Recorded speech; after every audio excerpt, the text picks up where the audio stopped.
বন্ধু আমার, নওজোয়ান সাথীরা, বাবারা, সবার কাছে বলুন, এভাবে কেন সমাজ ছেড়ে দিলেন, ঘর ছেড়ে দিলেন, পরিবার ছেড়ে দিলেন? কি করছেন আপনারা? আপনারাই করতেন পারেন। এই এক সেট সোফা, 6টা চেয়ারওয়ালা, একটা ডাইনিং টেবিল, একটা ফ্রিজ, আর কয়টা কাচের প্লেট, লবণের বাটি, চায়ের কাপ, 2টা আলমারি, 4টা খাট, আর টাইলসওয়ালা একটা বাসা, 4টা রুম, 2টা বাথরুম। এই সামান্য কদ্দুর মিলাইতে গিয়া 60 বছর শেষ করে দিলেন।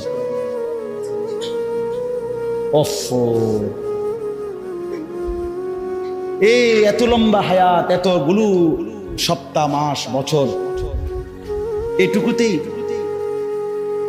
কি শুনাইলেন? 3 ছেলে বিদেশ পাঠাইছেন, 4টা মেয়ে বিয়ে দিছেন, বাইতে একটা বিল্ডিং করছেন, গ্রামে কদ্দুর জায়গা লইছেন, শহরে কদ্দুর জায়গা লইছেন, ব্যাংকে কোকা টাকা জমাইছেন, খালাস। এই তো মুসলমান, এই ছিল জীবন। এতটুকুতেই মানে তৃপ্ত হয়ে গেলেন। ছেলেটা 1 ওয়াক্ত নামাজ পড়ে না, অথচ বয়স 16, মেয়েটার বয়স 15-14, একদিনও পর্দা করে না। আপনার ঘর থেকে রঙে রসে সাইজা, টাইট কাপড় পইরা, অসভ্য, নির্লজ্জা, বেহায়া মেয়ে প্রতিদিন বের হয়। আপনি বোঝেন না কারে দেখাইতে বের হয়? আপনার চোখে কোনো শরম নাই? আপনি এই মেয়েটার বাপ না? আপনি এই মহিলার স্বামী না? আপনি এত বেশরম কেমনে হইলেন? আপনি বাইচা রইলেন কেমনে? রাসূলুল্লাহ সাল্লাল্লাহু আলাইহি ওয়াসাল্লাম বলেন, কসম আল্লাহর, এটা হাদিস, যেই পুরুষ তার স্ত্রী সন্তানের জন্য অশ্লীলতা, বেহায়াপনা, নাফরমানি, বেপরদিগি পছন্দ করে, মেনে নেয়, স্বীকৃতি দেয়, আল্লাযী ইউকিররু আহলাহু আল খুবুস, নবীজি বলেন সেই পুরুষ দাইয়ুস। আর আল্লাহর নবী বলছেন দাইয়ুসের জন্য জান্নাত হারাম। দাইয়ুসের জন্য জান্নাত হারাম। এই জন্য ছেলেদেরকে বলি, ভাইয়া নষ্ট হয়েও না। আমার নওজোয়ান ভাইয়া, নিজেরে বরবাদ করে। এত বেডির দরকার নাই, পারতা না, কোনো দরকার নেই। শুধু শুধু এতটি বেডি লইয়া কোনো কাম হইতো না। সারা দিন সারা রাত মোবাইলে বেডির ছবি দেখো না, এত বেডি বেড হইতে লাগে না। এত নারী দরকার নেই। জীবন মানে শুধু নারী না, পৃথিবীতে আসার উদ্দেশ্য শুধুই নারী না। এক মহিলার ছবি, মহিলার সাথে প্রেম, এক নারীর দিকে নিয়ে সারা দিন রাত নারে দোস্ত। মানুষ এত মাতাল হওয়ার কথা না, এত পাগল, এত তার সিরা মানুষ হয়। নারী তো প্রয়োজন মানুষের মধ্যে। মানুষের মধ্যে ক্ষুধার চাহিদা, এটা কে দিছে? তো পূরণের ব্যবস্থা আল্লাহ রাখছে। মানুষের মধ্যে পানির তৃষ্ণা, এটা কে দিছেন? তো এটা পূরণের ব্যবস্থাও কে রাখছেন। মানুষের লজ্জাস্থানের চাহিদা, শাহওয়াত, এটা আল্লাহর দেওয়া। কার দেওয়া? তো এটা পূরণের হালাল পবিত্র ব্যবস্থাও আল্লাহর রেখেছেন কিনা বলেন তো? তাইলে আর সমস্যা কি? তাইলে আর সমস্যা কি? এর জন্য এরকম কুত্তার মতো হয়ে যাওয়ার অর্থটা কি বেটা? 24 ঘন্টা নারী, ছবি, নর্তকী, নাচ, গান, জিনা, ব্যভিচার, অশ্লীল দৃশ্য আর মেয়ের পিছনে পড়ে থাকার মধ্যে সার্থকতাটা কি বেটা? এমন সুন্দর যৌবন, 16, 17, 18, 20 বছরের এমন সুস্থ সবল শরীর, দেহটাকে বাপ কেমনে নষ্ট করে দিলাম? কেমনে নষ্ট করে দিল? ওফ, আমি বুঝি না এটা কি হায়াত নষ্ট করে দিল, কি চমৎকার জিন্দেগিটা শেষ করে দিল। হায় হায় হায়, আল্লাহ আমাদেরকে মাফ করে দেন। যে ভাইরা উদ্যোগ নিছেন, আল ইসলাহ পাঠাগার, মাশাআল্লাহ, সংশোধন, আগে ফিকির করবেন। শুধু কেবল ফেসবুক, শুধু মোবাইলে ছবি আসলো, ইউটিউবে ছবি আসলো, ফেসবুকে এই করেছেন সেই করেছেন, শুধু এতটুকুতেই খুশি হইবেন না। বরং নিজের সুন্দর, নিজের আখলাক, নিজের পরিবর্তন, নিজের সেজদা, নিজের নামাজ, নিজের বন্দিগি, এটার দিকে নজর রাখুন। আমরা এই করেছি, ওই করেছি, মানুষের কল্যাণে এই করেছি, মানুষ কিন্তু আমনেও কথা কয় না, আপনি নিজেও তো কি নিজের কল্যাণের ফিকির করেন, নিজের ফিকির করেন। আল্লাহ আপনাদেরকে উত্তম ভাবে তৌফিক দান করেন। তাহলে আমার বক্তব্যটা ছিল এটাই, ইসলাম সংশোধন করতে হবে নিজের, এক নম্বরে। আর প্রথম সংশোধন ঈমান আকীদা।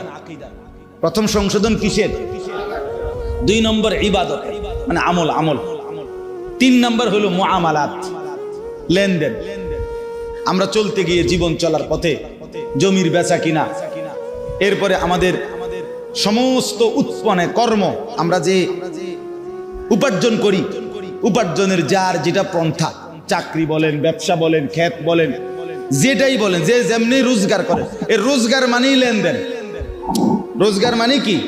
কেউ পণ্য দেয়, কেউ টাকা দেয়, কেউ শ্রম দেয়, কেউ মজুরি দেয়, এই না কথাটা? মানে লেনদেন হয় এখানে।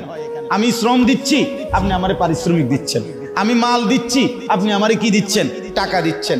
আমি জমি দিতেছি, আপনি আমারে মূল্য দিতেছেন, মানে লেনদেন। এইটাই মুআমালা। এইটাকেও সংশোধন করা আছে। এটার মধ্যে কোনো হারাম আছে কিনা, সুদ আছে কিনা, ঘুষ আছে কিনা, অবৈধ উপার্জন আছে কিনা, হারাম আছে কিনা, এটাকে বাছাই করে সংশোধন। আপনি যেমন কোম্পানি বলছে আপনারা এভাবে আমরা কিস্তি দেব, আপনার থেকে এভাবে টাকা নেব, আপনি এটা তো কোম্পানি না বলছে। আপনার উচিত একজন আলেমে দ্বীনকে জিজ্ঞেস করা যে হুজুর, আমার দোকানের ব্যবসাটা হলো এই, আমারে এই কোম্পানি এভাবে মাল দিতে চায়, এভাবে টাকা নিতে চায়, আমার এটা দেওয়া নেওয়া ঠিক হবে কিনা? এটা কি 10টা মিনিট, আধা ঘন্টা একজন আলেমের কাছে জিজ্ঞেস করে নেওয়া যাইতো না? কথা বলেন না কেন? না, কিন্তু আপনি দেখেন এটা জিজ্ঞাসা করতে রাজি। আমার সম্পদের উপরে এটা জিজ্ঞাসা করা উচিত যে আমার লেনদেনটা সহি কিনা। এই যে আমাদের সমাজে যুগ যুগ ধরে বন্ধকের যেই সিস্টেম আজও বদলানো যাচ্ছে না, অথচ এটা 100 যে আধা 30 শতক 20 শতক আধাকানি জমি আমনে আমি দিলাম, আর আমনের থেকে আমি 50,000 টাকা নিছি বা 1 লাখ টাকা দিছি, বিনিময়ে আমনের কাছে আমি 20 শতক জমি কি রাখছি? বন্ধক রাখছি, আর আমনের থেকে আমি টাকা নিছি 50,000। এখন আমাদের দেশের নিয়ম কি, যে যতদিন পর্যন্ত এই 50,000 টাকা সুদ না করবে, এবারে না দিতে পারবো, অতদিন এই 20 শতক জমি উনি ভোগ করবে। এটা না নিয়ম? এটা 100 হারাম, 100 হারাম, হারাম হারাম হারাম। এটা হারাম বেটা, হারাম খাইলা তুমি, হারাম খাইলা। যদি বলেন ওমা আপনি নতুন করে এই কথা কইলে হইব নি হুজুর? না, আমি নতুন করে কইলে হইতো না, জানতা আপনি আপনার পুরান কথা থাকেন, অসুবিধা, আপনার মানা করছি, আমি তো জামুগা। এখন বয়ান শেষ হইলে তো আমার গাড়ি রেডি, আমি দৌড় কুমিল্লা, আমি কিত্তাম আপনার কান্দে লই বয়ে থাকতাম। আপনারে বললাম। হ্যাঁ, এবার যদি আপনি বলেন না হুজুর এটা হারাম না, আপনার কাছে হুজুর আছে, অন্য কেউ বলছে এটা জায়েজ, তাহলে কে বলছে আমারে জানাইলে এরপরে আমার বিচার যেদিন হবে সেদিন আমি বটনি লাগাবো আপনার সামনে কানে ধরে, এবং ভিডিও হইব, রেকর্ডিং হইব, সারা দেশ দেখবো। আপনি বিচারের ডেট ঘোষণা দিয়ে আমি আমু বলে। তাহলে কথার কথা একটা উদাহরণ দিলাম। অসংখ্য গাছের ফল, পুকুরের মাছ আপনার আন্দাজের উপরে বিক্রি করে ফেলে। ও বইল মানে মুকুল বের হইতে হইতেই কি বিকচেলা ফল বিক্রি করে ফেলে। তো এটা কি হালাল না হারাম জিজ্ঞেস করছে? ওদের এমনি তো চলতে আছে, এমনি চললে এমনি তো কত মানুষে বিড়ি খাইতে, এই জন্য সবাই বিড়ি খাই যাবো নাকি? কত মানুষে তো টেলিভিশন দেখতেছে, তো এই জন্য বুঝি টেলিভিশন জায়েজ হয়ে গেছে, নাটক সিনেমা দেখা কি হয়ে গেছে? জায়েজ হয়ে গেছে। তাইলে অনেক মানুষ কোনো গুনাহ করলেই সেটা কি হয়ে যায় না, হালাল হয়ে যায়। আল্লাহ আমাদেরকে বুঝ দান করেন।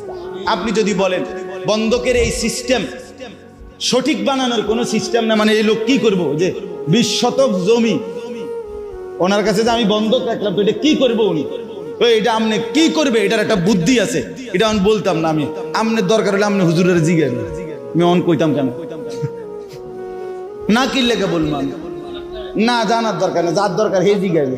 কষ্ট করে আলেমদেরকে জিজ্ঞাসা করলেই ওনারা হালাল তরিকা কি, বৈধ পন্থাটা কি সেটা বলে দিই। কথা বুঝছেন কিনা বলেন? প্রত্যেক পন্থারই বিকল্প হালাল পন্থা আছে, আছে কিনা বলেন না কেন? মদের বিকল্প মধু আছে, বুঝেন না? সুদের বিকল্প ব্যবসা আছে, হালাল ব্যবসা। আল্লাহ এই জন্য বলছে আমি সুদে না হারাম করছি, কিন্তু ব্যবসাকে তো হালাল করছি। তাহলে বিকল্প হালাল পদ্ধতি আছে কিনা বলেন? আচ্ছা, আপনি জেনে নিবেন। 3 নাম্বার। 4 নাম্বার হলো মুআশারাত, আচরণ, পারস্পরিক আচরণ। মা, বাবা, স্ত্রী, সন্তান, চাচা, মামা, ফুফা, খালু, হ্যাঁ, পাড়া, মহল্লা, প্রতিবেশী, আত্মীয় স্বজন, বন্ধু বান্ধব, চলার পথের পথিক, মুসাফির, এতিম, গরিব, ফকির, মিসকিন, অসহায়, এই সমাজের আমাকে বাদ দিয়ে যত মানুষ, কার সাথে আমার আচরণ কি হবে এটা জানা, এটা ঠিক করা, এটাও আমার সংশোধনের অংশ। কথা বুঝছেন? মার সাথে আচরণ যা, স্ত্রীর সাথে আচরণ তা কেমন, সন্তান ভাইয়ের সাথে কেমন, নিকট আত্মীয়ের সাথে আচরণ কেমন, দূরের আত্মীয়ের সাথে আচরণ কেমন, এইটার স্তর জানা চাই, এটার স্তর জানা চাই। মাকে প্রাধান্য দিয়ে স্ত্রীকে জুলুম না করা, স্ত্রীকে প্রাধান্য দিয়ে মার উপরে জুলুম না করা, প্রত্যেককে তার হক আদায় করা। এই আল্লাহ আমাদেরকে বুঝ দান করেন। 5 নাম্বার হলো আখলাক, আমাদের অন্তরের ভিতরে চরিত্র। প্রত্যেক মানুষের অন্তরে 2 রকমের চরিত্র আছে, কিছু মন্দ চরিত্র, কিছু উত্তম চরিত্র। মন্দ চরিত্রগুলো সরিয়ে ফেলা আর উত্তম চরিত্রগুলো নিজের মধ্যে তৈরি করা, সংশোধন করা। যেমন আপনার মনে করেন কৃপণতা, এ মানুষের ভিতরে থাকে, কৃপণতার একটা অভ্যাস, এটা একটা মন্দ চরিত্র, এটা দূরে সরানো উচিত। দানশীলতা, পরোপকার, এটা একটা উত্তম চরিত্র, এটা আনয়ন করা উচিত। পরের গীবত, পরের প্রতি ঈর্ষা, মানে কারো কিছু ভালো দেখলেই গাও জ্বলা, হিংসা, ঈর্ষা, হিংসা, এটা একটা কি মন্দ চরিত্র। অপরের কল্যাণ দেখে খুশি হওয়া, এটা একটা উত্তম চরিত্র। তাহলে ওই মন্দটা সরানো, উত্তমটা আনা, এটা আমাদের দরকার। তাহলে আমি অল্প কথায় বললাম, 1 নাম্বার আমাদের ঈমান আকীদা সংশোধন করা উচিত, 2 নাম্বার ইবাদত আমল সংশোধন করা উচিত, 3 নাম্বার লেনদেন সংশোধন করা উচিত, 4 নাম্বার পারস্পরিক আচরণ সংশোধন করা উচিত, 5 নাম্বার আখলাক মানে ভেতরের চরিত্র সংশোধন করা উচিত। তাহলে ইসলাহি মাহফিল এবার বলেন তো কি পরিমাণ দরকার? কথাটা বুঝছেন কিনা বলেন? এগুলো একটা একটা করে ধরে ধরে ধীরে ধীরে ঠিক করা দরকার, শোনা দরকার, বুঝা দরকার, সংশোধন করা। এই জন্য আমি অনুরোধ করলাম, যেই ভাইরা আলহামদুলিল্লাহ উদ্যোগ নিছেন, আজকের মজলিসও সাজাইছেন এবং আপনারা ভিন্ন আরো আয়োজনও করছেন, আপনাদের এই সব আয়োজনে আল্লাহ তাআলা বরকত দান করেন। আর আপনারা যারা মসজিদের কমিটি আছেন, মসজিদের ইমাম সাহেব, খতিব, মুয়াজ্জিন সাহেব আছেন এবং মহল্লার মুসল্লি আছেন, আপনাদের কাছে অনুরোধ, আলহামদুলিল্লাহ আপনাদের ফেনী সমৃদ্ধ এলাকা, ফেনী জেলা ওলামায়ে কেরামের জেলা, ওলামায়ে কেরামের জেলা, উপযুক্ত আল্লাহওয়ালা মুত্তাকি ফরহেজগার ওলামায়ে কেরাম আলহামদুলিল্লাহ আছে এখানে। এই জন্য আপনারা মাঝে মাঝে 2 মাস পরে পারেন, 3 মাস পরে পারেন, এরকম ইসলাহি মজলিস করার চেষ্টা করবেন। জনপ্রিয়তা কোনো জরুরি না, কোনো বক্তার জনপ্রিয়তা আছে, উনি আইলে কিছু লোক বেশি হইব না, এই জনপ্রিয়তার মোহ এটা ঠিক না। আমার জনপ্রিয়তা মূল মাকসাদ না, সংশোধন মূল মাকসাদ। কথা বুঝছেন কিনা? এই কাজেই 50 জন হোক, 20 জন হোক, 10 জন হোক, মুসল্লিরা আপনাদের যদি একটা একটা ওযু, গোসল, নামাজ, সূরা, কেরাত, দোয়া, কালাম, আপনাদের ঈমান আকীদা লেনদেন ধীরে ধীরে সুন্দর হয়, ঠিক হয়, সামান্য একটু খেয়াল করলে হয়তো অনেক কিছু ঠিক হয়ে যাইত, কিন্তু আপনি খেয়াল করছেন সেজদার মধ্যে পিছন দিয়ে যদি 2 ঠ্যাং উঠতে যায়, দোনো পাও একসাথে উঠে যায়, নামাজ একেবারেই বাতিল, নামাজ আর হবে না। ওই নামাজ সৌ সেজদা দিলে হইতো না, নামাজ এটা একবারে বাতিল। এখন আমি নিজ চোখে দেখছি, আপনারা একটা দিন একটা মসজিদের সেজদার পরে এটা ভিডিও করাইয়া দেখেন যে পিছি দিয়ে কিতা হয়। কথাটা আমার বুঝছেন? অথচ এটা একটা ছোট্ট বিষয় যে আপনার এটা মনে রাখা যে আমার দোনো পাও যেন অবশ্যই মাটির সাথে, ফ্লোরের সাথে কি করে থাকে, লাইগা থাকে। তো এটা যদি আমার কারো যদি এই বেখেয়ালে উঠে যায় সবসময় এই অভ্যাস, তাহলে উনি যে এটা ঠিক করে নাই, তো উনি হাসরের ময়দানে গিয়ে দেখবো ওনার কোনো নামাজ নেই, কিন্তু উনি তো পড়ছিল, কথা বুঝেন নাই আমার, কিন্তু কিন্তু ঠিক করে নাই। তাহলে মুশকিল কিনা বলে, মুশকিল। এরকম অনেক বিষয় আছে। এই জন্য আমি বলবো আপনারা উলামায়ে কেরামকে দাওয়াত করে এনে মসজিদের ইমাম সাহেব, খতিব সাহেব, ওনাদের বয়ান, এগুলোর দ্বারাও জুমার বয়ান পরিবর্তন শেখার নিয়তে শুনবেন। জুমার নামাজের বয়ান 52 সপ্তাহ জুমার বয়ান হয় এক বছরে, মানুষের সংশোধনের জন্য যথেষ্ট। কিন্তু সামনের 2 কাতারের মুরব্বী মাঝ বয়সী ইমাম সাহেবের ওয়াজ শুরু জুমার দিন, এবার জুরানি শুরু, এরকম মানে বর্ষি দিয়া মাছ ধরে, বর্ষি দিয়া মাছ ধরে যেমনি এমনি ঠোকর মারে, এরকম এবার বয়ে বয়ে মাছ ধরে। ইমাম সাহেবের জুরানি মানে বয়ান শেষ, ওনার জুরানি শেষ। হ্যাঁ, আপনি ওনারে বলবেন চাচা আর জিমাইতেন না, আরে জিমাইলাম হইলে ইমাম সাহেব তো ওয়াজ করে না, এটা ইমাম সাহেবের দোষ। ইমাম সাহেব ওয়াজ বন্ধ করলো কেন? এই জন্য চাচার জুরানি বন্ধ হয়ে গেছে। আর পিছনের ছেলেরা এই ঠেলা ঠেলি, ধাক্কা ধাক্কি, রসিকতা, মোবাইল অথবা দুষ্টমি, ফালতু কথা, আহা। তাহলে পিছনের এই নওজোয়ান, এদেরও এই আল্লাহর কথার থেকে কিছু দরকার নাই, সামনের এই জিমাইনা গলার কাছেও দরকার নেই। তো আল্লাহর কথা শুনবে কে, শিখবে কে, জীবন সাজাবে কে? যদি বলেন সবাই, আমি বলি না, সবাই না রে বাপ। সবাই যদি এই সমাজে পচে যেত, নষ্ট হয়ে যেত, তো আসমান, সূর্য আর চন্দ্র আর উঠতো না। কিছু ভালো মানুষ, কিছু নেককার, কিছু চরিত্রবান, কিছু দিনদার, কিছু আল্লাহওয়ালা, কিছু তাহাজ্জুদ গুজার, কিছু সেজদাওয়ালা, কোরআন পড়নেওয়ালা আছে বলেই তো সূর্য উঠে, চাঁদ উঠে, রাত আর দিন আসে, আল্লাহর দয়া হয়। সিটার বাটপার, সুদখোর, ঘুষখোর, হারামখোর, মদখোর, নেশাখোর, জুয়ারি, তাদের জন্য সূর্য চন্দ্র ওঠে না, আল্লাহকে যারা সেজদা করে তাদের কারণে। অতএব দয়া করে, মেহেরবানি করে হায়াত কাজে লাগান, সময় কাজে লাগান, জিন্দেগি কাজে লাগান। আমি শুধু আয়াতের তরজমাটা বলি, এটাই কথা। ইন্না ইদ্দাতাশ শুহুরি ইনদাল্লাহি 12 শাহরান, আল্লাহ বলেন ফি কিতাবিল্লাহি ইয়াউমা খালাকাস সামাওয়াতি ওয়াল আরদ। আল্লাহ বলেন আসমান জমিন সৃষ্টির আগেই লৌহে মাহফুজে আমি আমার কুল কায়নাতের তাকদীর যখন লেখাইছি, সেই সময় আমি আল্লাহ এই পৃথিবীর জন্য সিদ্ধান্ত নিয়ে রাখছি, এই পৃথিবীতে মাস হবে 12টি। মাস হবে কয়টি? 12টি। ইয়াউমা খালাকাস সামাওয়াতি ওয়াল আরদ, আসমান জমিন সৃষ্টির শুরু থেকেই আমি আল্লাহ, সৃষ্টির প্রথম মিনিট থেকেই 12 মাসের বছর আমি আল্লাহ চালু করে দিয়েছি। এই সময় আমি চালু করে দিছি। এই যে 12 মাস, এই যে সপ্তাহ, এই যে দিন, এই যে রাত, এই যে সকাল, দুপুর, বিকাল, প্রথমেরটারে কয় সকাল, এরপরে হইলে কয় দুপুর, এরপরে হইলো বিকাল, এগুলো তো আপনার জাতিসংঘের ফয়সালা, ঠিক না? এটা জাতিসংঘের সিদ্ধান্ত। তো মানে প্রথমে সকাল, এরপরে দুপুর, এরপরে বিকাল, নাকি? কথা বলেন না কেন? 7 দিনের সপ্তাহ, 12 মাসে বছর, এগুলো আমেরিকার সিদ্ধান্ত। আল্লাহ বলেন এটা আমার ফয়সালা। সময়, এই প্রতিটা সময়, ঘন্টা, মিনিট, সেকেন্ড, মাস, বছর, সপ্তাহ, দিন, মুহূর্ত, এক বিন্দু, আল্লাহ বলেন এটা আমার সিদ্ধান্ত, আমার সিদ্ধান্ত।